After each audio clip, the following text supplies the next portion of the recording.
That's true. It's very true, actually, because especially Christians, we can be kind of quirky. We've got our things. So, but I feel like if it stops there, it becomes that spectacle kind of light. And we want to push it more than that. We definitely want it to be more than just something people look at. We want it to endure. We want it to burn long. And so it just begged the question, like, what's the purpose of a candle or a light or a flame? And God told me that a candle, it influences its environment. That's the purpose of a candle. It influences its environment. When a flame is lit, its purpose to be a light is revealed. Not just that you can see it, but that everyone around the flame is able to see things they couldn't see before. So if we're called to be the flame, and we're called to be the light, people should be able to see things they couldn't see before we were around. Wow. They shouldn't be able to, they should be able to feel things they were numb to before we were around. So that's the purpose of a light. Recently I was watching a sermon by Bill Johnson. I love listening to Bill Johnson. Yes, sir. I don't know anybody loves Bill Johnson. Yeah. Yeah.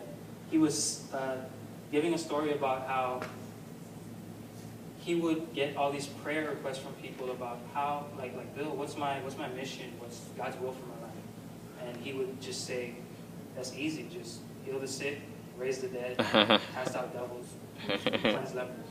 And they're like, no, that's not what I meant, Bill. I actually meant, should I be a missionary or a school teacher? And he was like, just pick one, and whatever you do, heal the sick.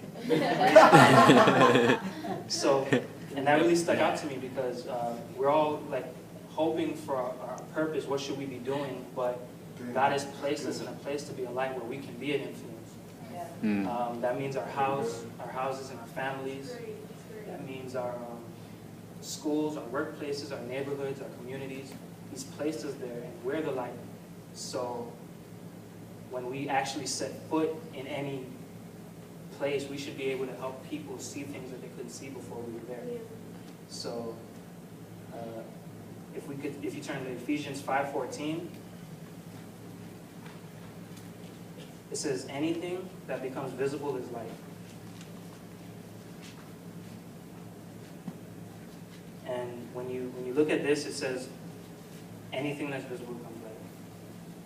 And something that I realized just reading this verse is that our purpose as lights, once we become to function inside the will of God, inside of God's design plan, is when we truly understand what our purpose is. So if you're a light and you're not really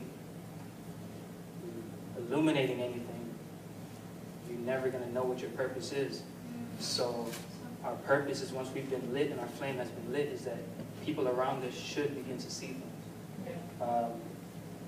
It says in 1 Corinthians 7:14, the unbelieving husband is sanctified by the wife, and the unbelieving wife is sanctified by the husband.